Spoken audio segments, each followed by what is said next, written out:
Well, welcome to the Speak with People podcast. My name is Jason Raitz. I'm excited that you're joining us today. As a reminder, this podcast exists because words matter, and we believe healthy communication is oxygen for your relationships and leadership.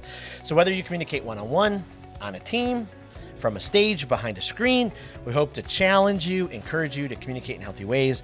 And we know that when you do, the world will be better because you have chosen healthy communications. Well, I am joined by my co-host extraordinaire, Dennis Poulet today. One of my favorite days of the week. It's podcast day. It's fun. You can't go. It is you can't fun. go. Earlier, before we press record, I did my World Cup voice. If Dennis was introduced as a soccer player, I thought it was pretty good. It was all right. It was pretty good. It was all right. It wasn't too bad. Well, Dennis, I just want to say hello. I want to say a few words to you. You're amazing. I love your friendship. I'm sorry. Thank you. You matter. You're so funny. You're incredible.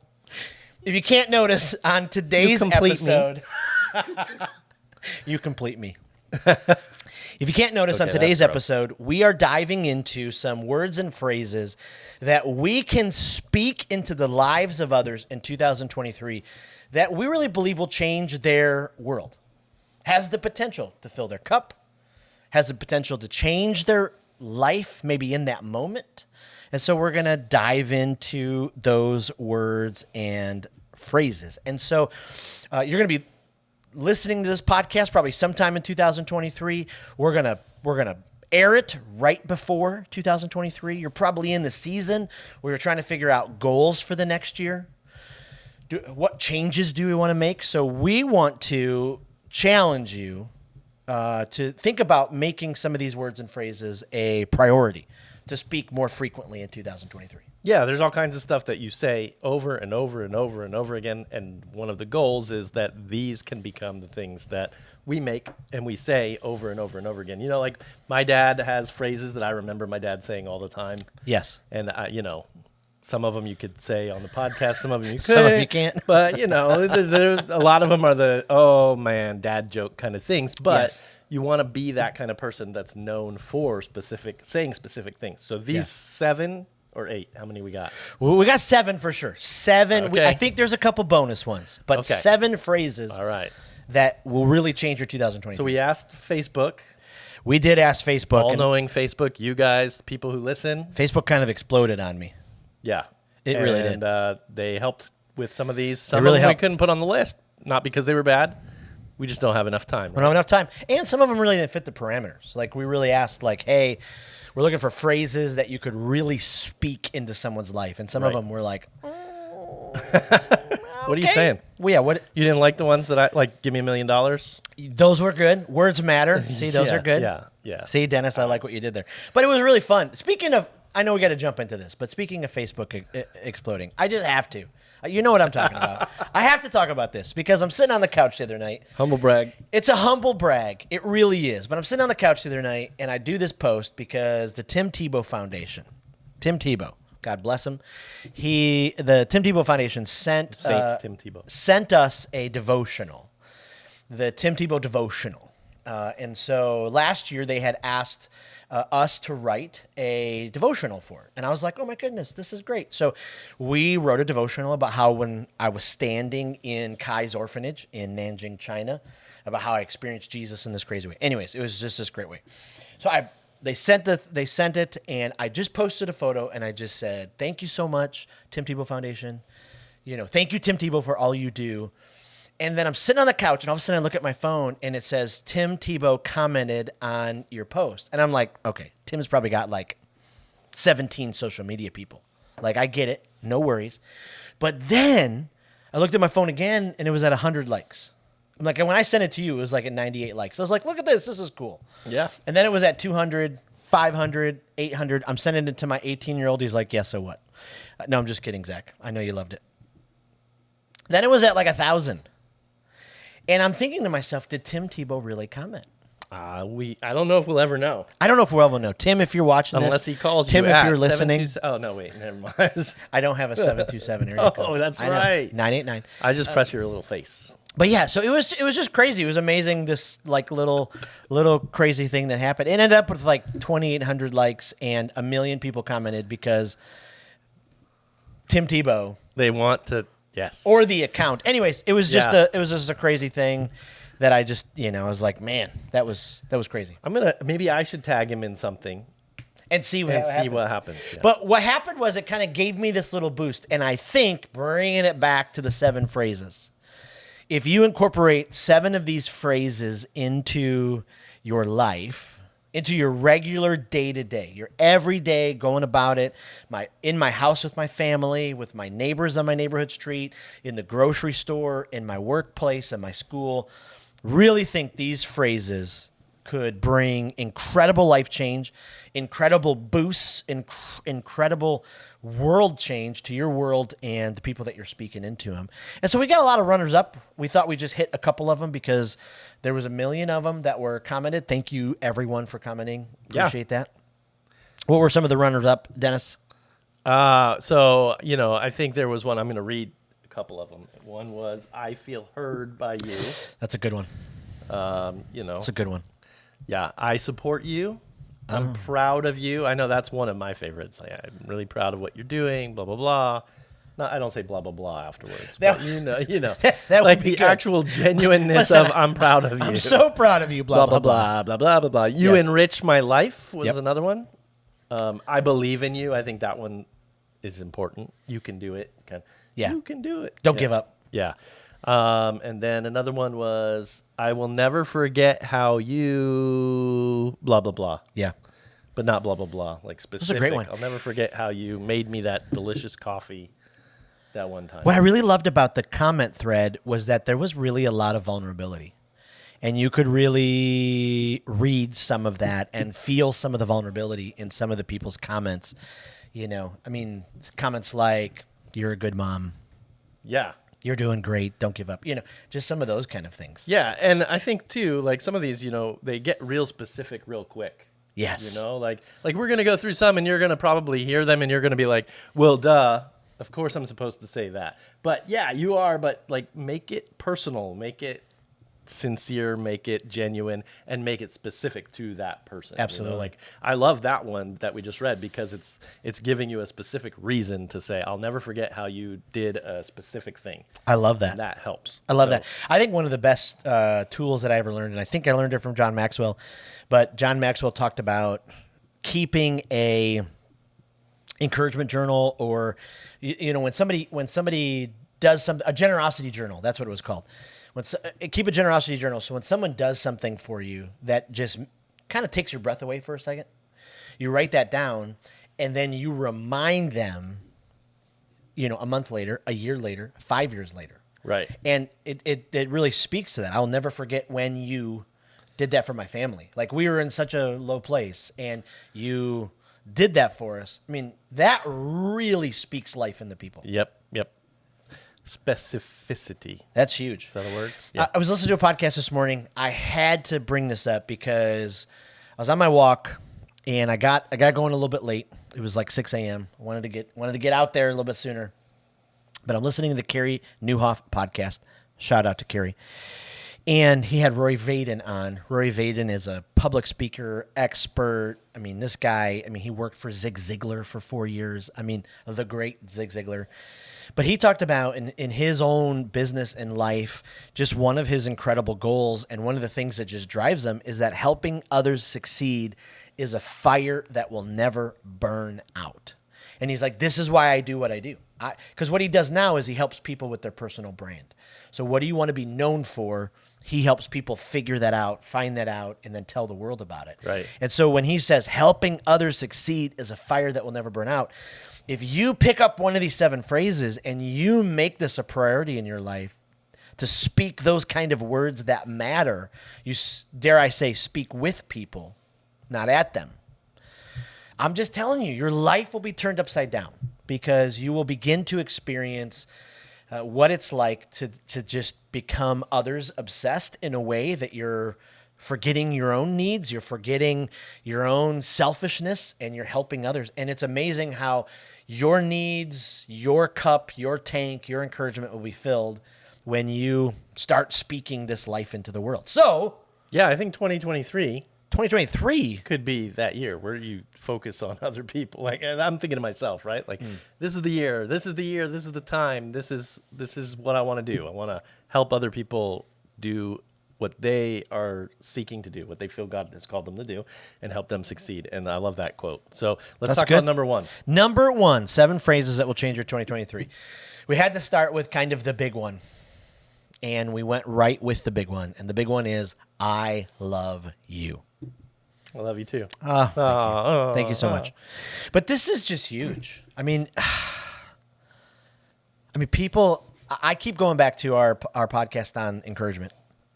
When I said, I think people's encouragement tanks are at about a quarter full. And you're like, I think they're running on fumes. And I've thought about that a lot the last couple of weeks. And I'm like, I think you're right. Like, I think they're right. And so you want to talk about filling someone's encouragement tank, changing someone's world, reminding them that they're loved. That's huge. Yeah. It's kind of funny because Janelle and I were just talking about this in our own family. It's funny because I love you is like a greeting at our house. Like it's like the I'm leaving the room and I'm going back into my room or whatever. And so we say, love you. Like my kids do that when they're going upstairs to go to their room to us. Like that's their see you later, goodbye. But for me, it's something more. It's like I love hearing that, right? Yes. Like I don't know, not that I didn't hear that at home whenever I was a kid, but I'm sure there are a lot of families that don't really make it part of their culture. And so not like to brag on us, oh, look at us, we're so great. But the fact that like my kids actually say that with their friends too. Like it's almost a little like, I'm like, that's weird. We would have never said that as like 16-year-olds, Right. to our friend. Like, all right, I'll see you later. Love you. But like my son's friend, whenever he leaves our house, tells us that he loves us. But see, I love that because you've created that type of culture, and that probably speaks to the type of culture where it's safe, it's healthy. He just feels welcome and accepted there. Yeah, and I mean, you could probably make an argument that maybe that is diluting the term or whatever. But to me, it's like, let's elevate it. Let's make it an everyday thing, so it doesn't have to be like this crazy. Like you only save loving for like people that you are with like 24/7. Yeah. I say, you know what? Forget the diluting the term thing. I mean, I just think people need to hear it. Yeah. Need to hear it, and especially like in your family. What would it look like if you really made that a priority to remind your spouse, remind your kids that you love them, and then maybe in the workplace, you don't feel so comfortable to walk out of your boss's office like after a performance evaluation and say, "Hey, I love you." But you can definitely show that love with your actions. Right. You can show that love with your kindness, your patience, your self-control, your gentleness. I mean, you can show that love. Yeah. And so I was thinking about my wife's family in this. And when I first came into their family about 26, 27 years ago, my wife's grandmother, every time somebody would leave her house, and her family gathered all the time, but every time somebody would leave, she would hug every single person and she would tell them she loved them. And I was just like, every single time you're going to hug? And I finally asked my wife, and she's like, well, and I'm going to mess this part of the story up because I can't remember, but my wife's grandmother had a sibling who she forgot to hug and say, I love you. And then that night they died. Accident, unexpected. And so she just told herself, for the rest of my life, I'm going to tell people I love them and hug them every time they leave.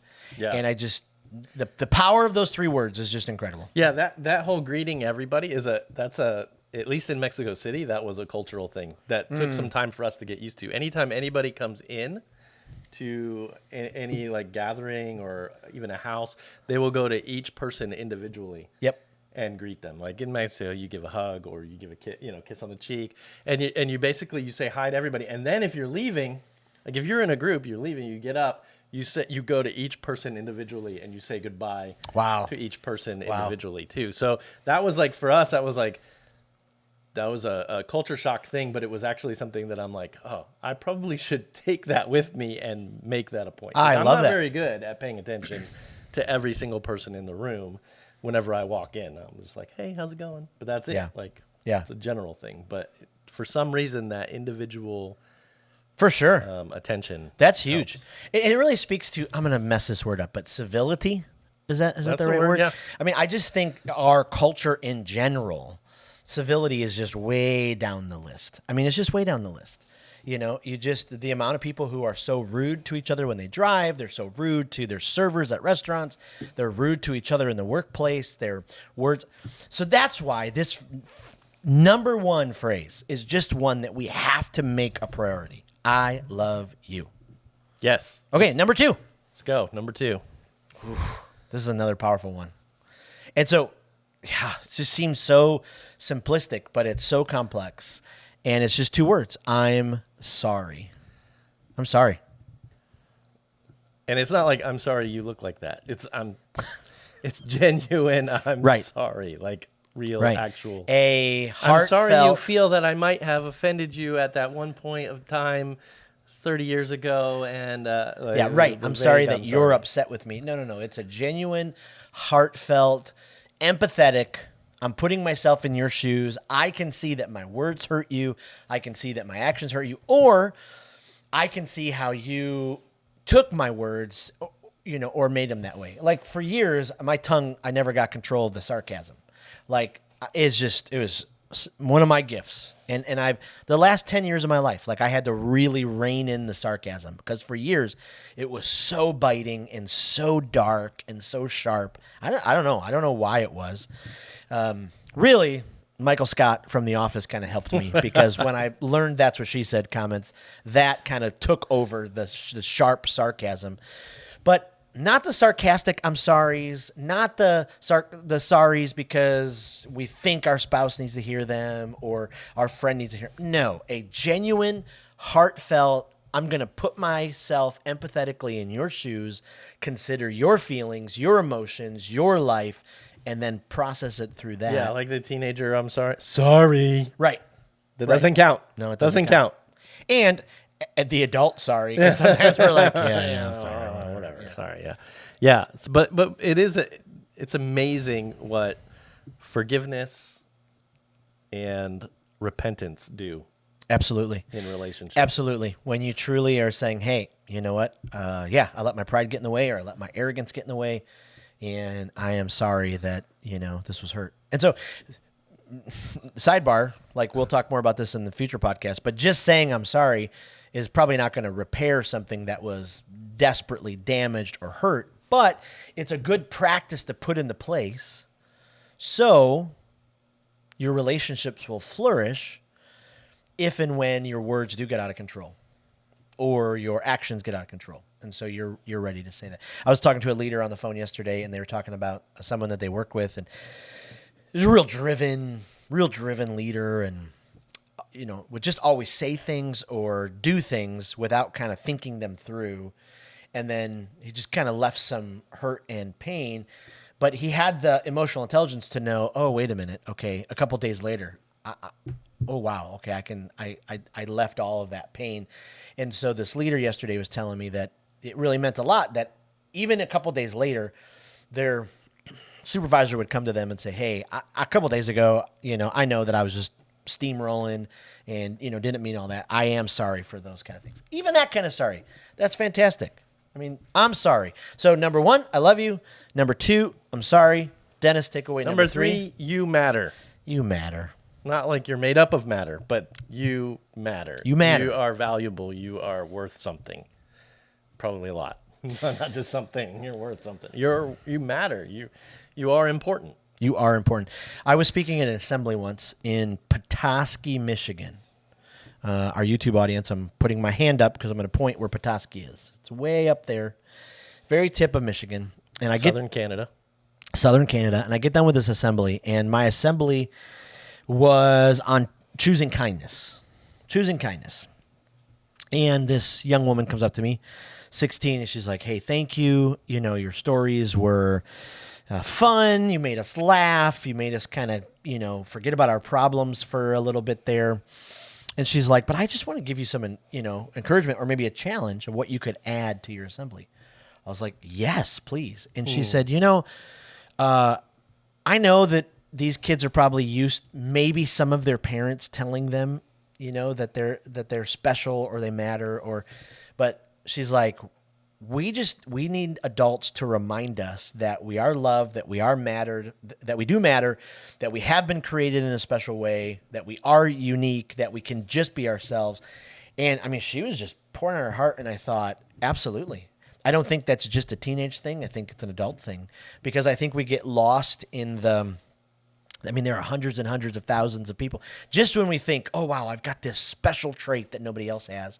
And then we find out, oh, wait a minute, somebody already does that and they do it 5 times better, Yeah. Like, no, you matter. Like, you Yeah. matter. Yeah, you bring something to the table. You are important. Yeah. You're the only one of you. That's a good T-shirt. There it is. So I love you. I'm sorry. You matter. And then number 4. You are the only one of you. You are the Okay, only we're putting one of that you. on there. Sorry, I interrupted. Yeah. You're great. And number 4? Number 4. Is that number 4? Yeah. Number 4, you are enough. You are enough. Ooh, that's pretty powerful. You are enough. That speaks you don't to a lot. have to yeah, I mean, and I think all of these other ones. So if you say I love you a lot, you are communicating that you are enough. If you are saying, hey, you do matter to me, you are saying you are enough. You don't have to change a whole lot of stuff. I'm not here to try to make you perfect. None of us are perfect. I think this is the message that God gives to us in the gospel. You're enough. Sure. You are. I number one, I love you, but you're enough. You don't have to strive and work to satisfy or to gain my love. You are enough, just who you are. Yep. And wouldn't it be amazing if just in families, everybody's at such a different place in life. And so wouldn't it be amazing if, I was a Little League coach for many, many years, and I would see all different types of parents, the parents who were just there because they wanted their kid to do something fun. The parents who were there who really thought that their kid was going to be, an all-star in the Major League Baseball someday. The parents who were there who, so it's just all different ones. All different ones. And so wouldn't it be something, though, even for me as a parent during those Little League years, like I played baseball with my kids all of the time, and I try to think back and challenge myself, if one of my kids would have said, Dad, I just don't want to do this. I'd rather, play the trumpet, or I'd rather play the piano, or I'd rather play the guitar than play baseball. Would I as a parent be like, okay, like do what you love to do? So often we don't feel like we're enough because we're not, successful enough, or we're not doing enough, or we're not leading enough projects, or we just spend all this energy and all of this time putting all this pressure on ourselves. Just let it go. Just be you. You are enough the way that you were created. Yeah, and I think sometimes we put that on ourselves too. Like, yes, there's something to be said about actually striving to be better. Yes. Right? But we do live in a culture that is always, these are the things I need to improve. And so that's, at least I do. Like, I'm sitting there going, okay, I need to get better at this. I need to get better at this. I want to do this. I got a to-do list. I've got all these things, and so it's not even necessarily I don't like myself the way that I am, but I want to get better at things. Yep.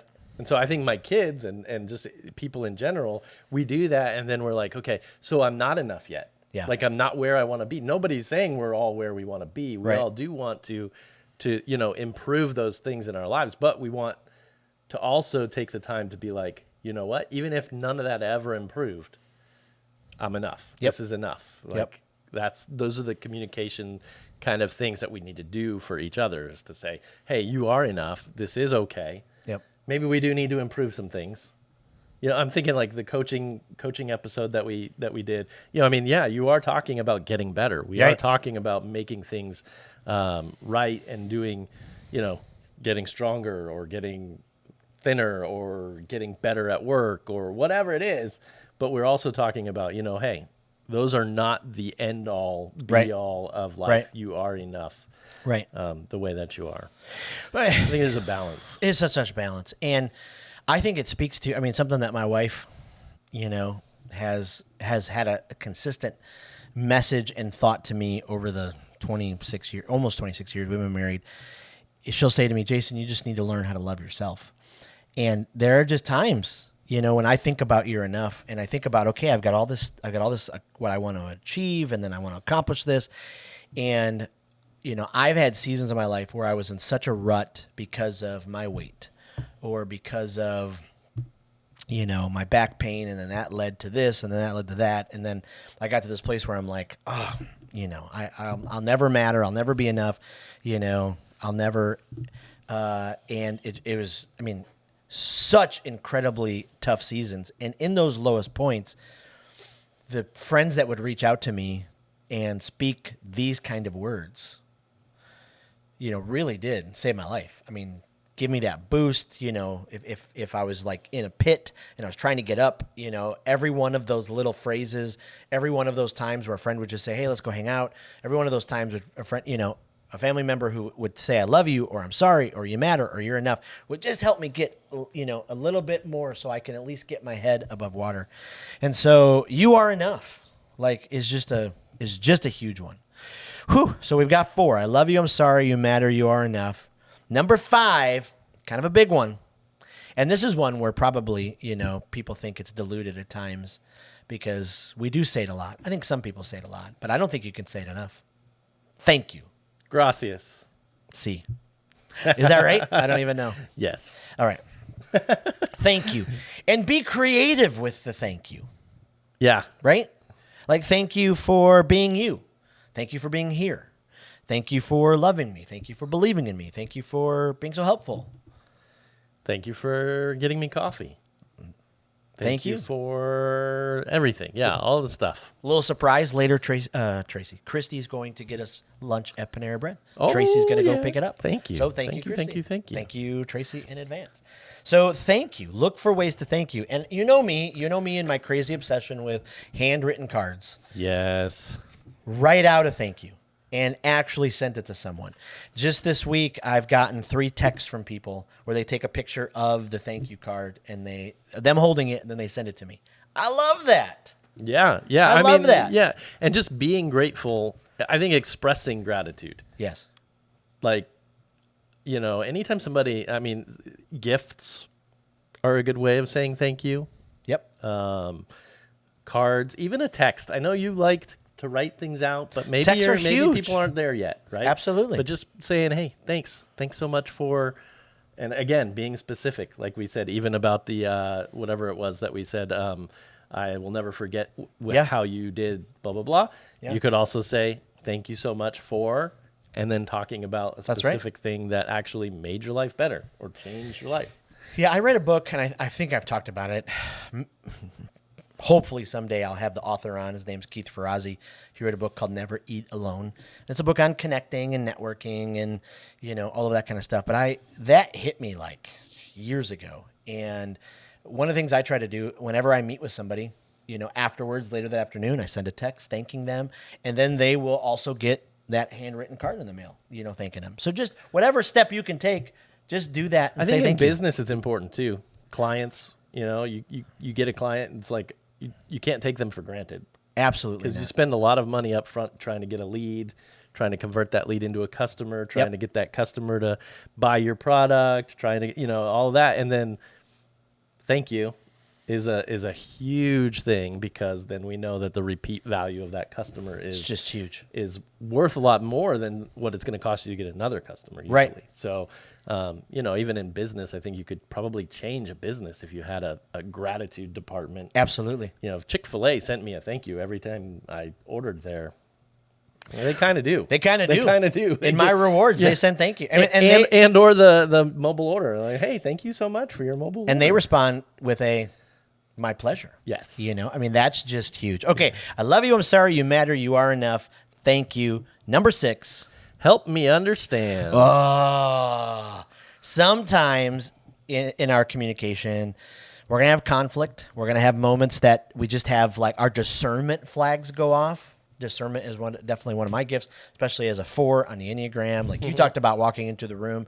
I walk into the room and I can feel where people are at. My spidey senses are, I'm like, oh, they're upset and something's off with this person. This person doesn't want to talk.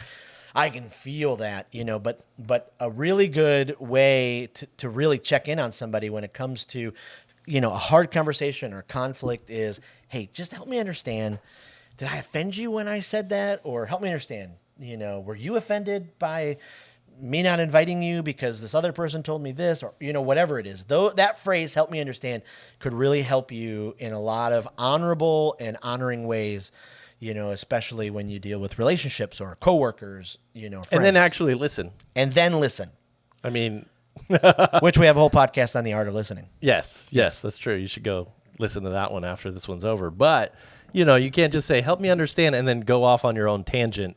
Do you all rant on your own? Yeah, like, well, you're wrong, and this is not, you're not really trying to understand at that point. Right. But, just listen, open palm, don't cross your arms, take it in. Yeah. And then, use some of these other phrases if you need to. Yeah, and I don't even necessarily, so for me, sometimes whenever I hear that phrase, help me understand, I feel like it's a little condescending.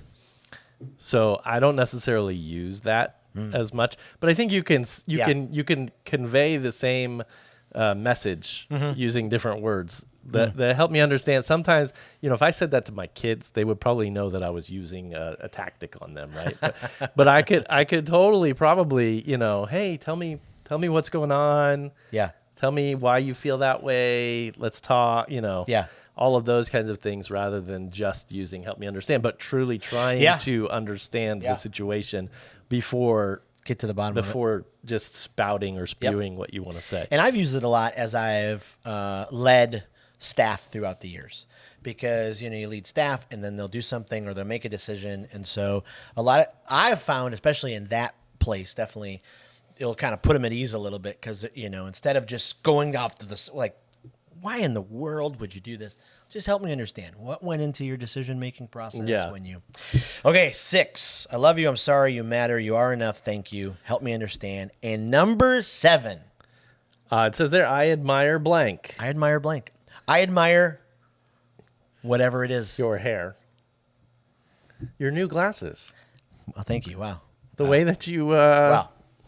Dennis is tickling my my heartstrings right now. Whoa. I admire, and this will change your relationships, because again, you got to keep a journal. You got to keep a mental journal. You got to keep a journal of what's going on in their lives, so you can actually speak some truth into them. You can speak some life into them, and again, this is when you speak with them, not at them. Yeah, and it has another, it goes back to that phrase, helping others succeed is a fire that will never burn out. When you say, I admire this about somebody, it fuels what they're doing and it helps them succeed. It's encouragement. It's that whole, like, we just had that podcast episode about encouragement, but these are encouraging words, and encouraging words are very important to people. And this phrase has been huge in my life recently, because 6 months ago I kind of walked in a much different direction vocationally than I've ever done the last 26 years. So I've started a company. We've got a bunch of team members that we're forging forward, and we're trying to help change the world. Really, that's what we're doing. Like, Speak with People exists because we want to elevate the importance and practice of healthy communication in leaders' lives. And so that's a big undertaking. And so we're trying to do the podcast, and we're trying to do the blog, and then we're trying to get people to go through our coaching and the conference, and you step outside of something that you've done for 26 years. Like, there are lonely moments, even though, like, we've got a great team. Like, I'm surrounded right now with a great team. There are people who listen to the podcast, which I'm so grateful for you. But, you're always like, okay, when is the next possibility coming to, talk about coaching or talk about, speaking somewhere. And so so when someone like the other day, Ryan Latham texted me. Ryan's a great guy, does coaching for people. He's like, I want to have you on my coaching cohort so you can teach what you know about clarity when you're presenting, a message.